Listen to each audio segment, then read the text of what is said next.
If you live in a major city, I can take a pretty good guess at one of your most common frustrations: traffic. In city driving, the journey is rarely better than the destination. In most cases, we just want to get where we're going. Traffic is not just frustrating, but it has consequences to the environment as well. All those idling vehicles have an impact on air quality. When you're stuck and sitting behind a long line of cars, it's easy to let your mind wander over solutions to our traffic woes. But traffic management in dense urban areas is an extremely complex problem with a host of conflicting goals and challenges. One of the most fundamental of those challenges happens at an intersection, where multiple streams of traffic, including vehicles, bikes, and pedestrians, need to safely, and with any luck, efficiently cross each other's paths. Over the years, we've developed quite a few ways to manage this challenge of who gets to go and who gets to wait, from simple signs to roundabouts, but one of the most common ways we control the right-of-way at intersections is the traffic signal. I'm Grady, and this is Public Works, my video series on infrastructure and the human-made world around us.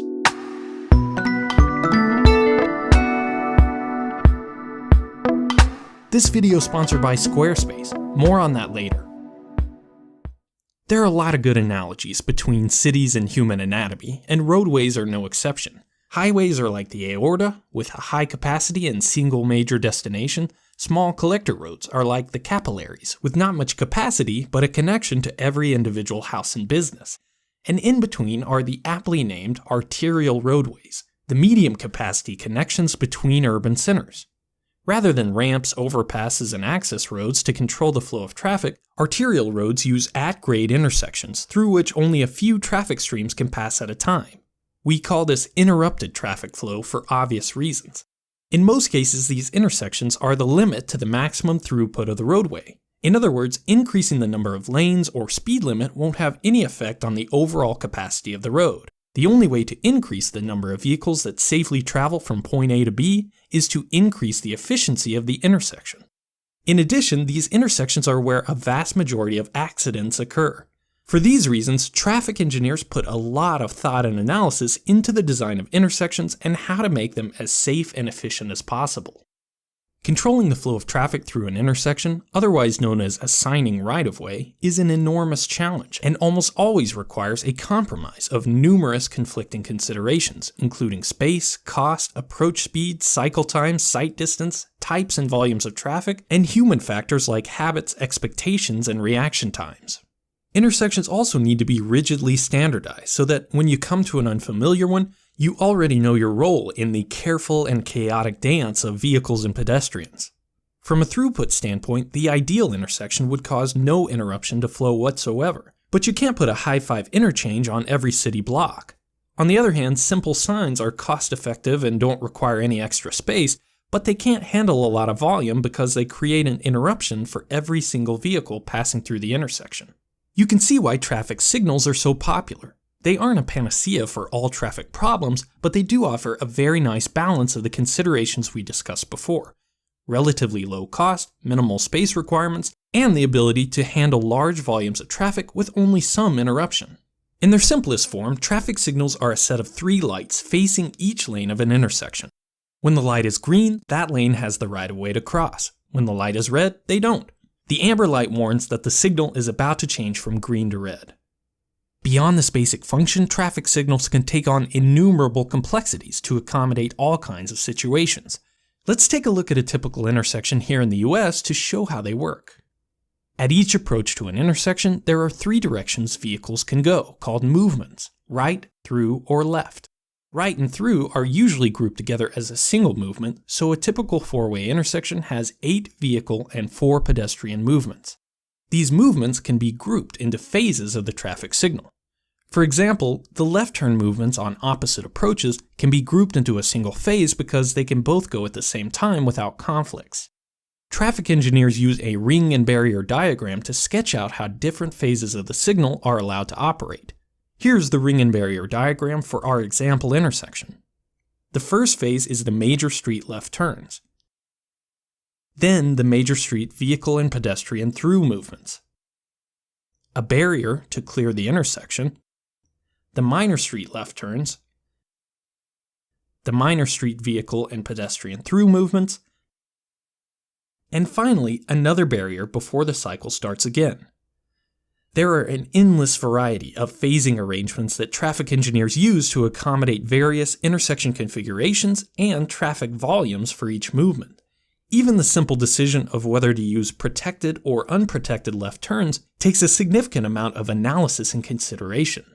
Another important decision is how long each sequence of a phase should last. Ideally, a green light should last at least long enough to clear the queue that built up during the red light. This isn't always possible, especially during peak times on busy intersections. In these cases where the intersection is saturated, the green light might be extended for each phase to minimize the startup and clearance times, which are periods when the intersection isn't being utilized to its maximum capacity.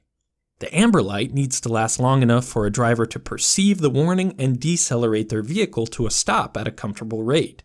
1 second for every 10 miles per hour or 16 kilometers per hour on the speed limit is a general rule of thumb, but traffic engineers also take into account the slope of the approach and other local considerations when setting the timing for yellow lights. In most places in North America, you're allowed to enter an intersection for the full duration of a yellow light, which means there needs to be a time when all phases have a red light to allow the intersection to clear. This clearance interval is usually about a second, but can be adjusted up or down based on speed limit and intersection size. So far, we've only been talking about signals on a set timing sequence, but most traffic signals these days are more sophisticated than that. Actuated signal control is the term we use for signals that can receive input from the outside and use that information to make decisions about light timing and sequence on the fly. These types of signals rely on data from traffic detection systems. These sensors can be embedded cameras or radars, but most commonly they're inductive loop sensors embedded into the road surface. They are essentially large metal detectors which simply measure whether or not a car or truck is present, sometimes to the annoyance of bicycles, scooters, and motorcycles that may be too small to trigger the loop. Whatever the type of sensor, they all feed data into an equipment cabinet located nearby. You've probably seen hundreds of these cabinets without realizing their purpose. Inside this cabinet is a traffic signal controller, essentially a simple computer that is programmed with specific logic to determine when and how long each light will last based on the information from the detectors. Actuated control gives a traffic signal much more flexibility to handle variations in traffic load. For example, if a nearby road is closed and traffic rerouted through a signal that doesn't normally see such high demand, it may need to be reprogrammed before the closure. A light equipped with actuated control will simply see the additional traffic and adjust its phasing accordingly. Same thing with special events like concerts and sports games that create huge traffic demands on irregular schedules, and even seasonal changes in traffic like in major tourist destinations. Actuated systems can also keep you from waiting at a long light when no one's crossing in the other direction. Finally, actuated control can help by giving priority to emergency vehicles and public transportation by using specialized detectors like infrared or acoustic sensors that communicate directly with certain types of vehicles. But actuated control isn't the end of the complexity. After all, it still treats each intersection as an isolated entity, when in reality each signal is a component of a larger traffic network. And each component of the traffic network can have an impact, sometimes a major impact, on other components in the system. Take the classic example of two signals closely spaced in a row on a major roadway. If one signal gives a green but the next one doesn't, cars can back up. If they back up far enough, they can sit through multiple cycles at an intersection without being able to pass through until the light beyond clears. It's a frustrating experience for anyone. A signal is inadvertently but significantly reducing the capacity of an adjacent signal.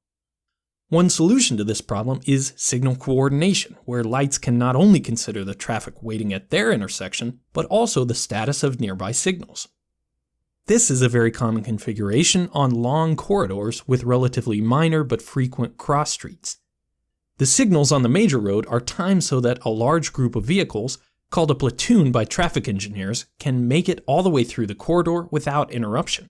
This type of signal coordination can significantly increase the volume of traffic that can pass through intersections, but it really only works on stretches of road that don't have other sources of traffic interruptions, like driveways and businesses.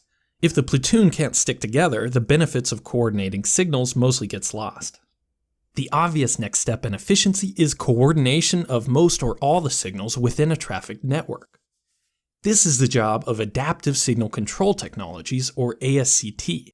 In adaptive systems, rather than individual groups of lights, all the information from detectors is fed into a centralized system that can use advanced algorithms like machine learning to optimize traffic flow throughout the city. These type of systems can dramatically reduce congestion, but they're only just starting to be implemented in major urban areas. As sensors become more ubiquitous and computing power increases, traffic management may slowly but surely be relegated from civil engineers to software developers and data scientists. On the complete opposite side of centralization, many believe that self-driving cars are the next revolution in traffic management. If every vehicle could communicate and coordinate with every other vehicle on the road, interrupted traffic control could eventually become a thing of the past. But don't get your hopes too high. In dense urban areas, traffic congestion is often self-limiting. Especially during peak times, for every one person on the road, there are many more at work or at home waiting for the congestion to clear up before they head out. This latent traffic demand means that any increase in capacity will quickly be filled up with more traffic, bringing the congestion back to the same level it was before. However we accommodate it, now or in the future, traffic will continue to be one of the biggest challenges in our urban areas, and traffic signals will continue to be one of its solutions. Thanks to Squarespace for sponsoring Practical Engineering. In a previous video, I asked you for suggestions on my website and got some great feedback. One that I really liked is that it should be more interactive.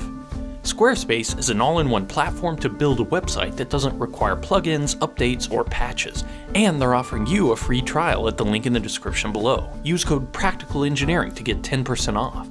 Just because Squarespace is simple to use doesn't mean limitations and features. In fact, I wrote this article explaining how engineers use hydrologic models, and I actually coded a simplified model as a demonstration. Using a code block, I can drop this JavaScript window directly into my article. Go take a look and see for yourself at practical.engineering, and let me know in the comments what other type of stuff you'd like to see me post there.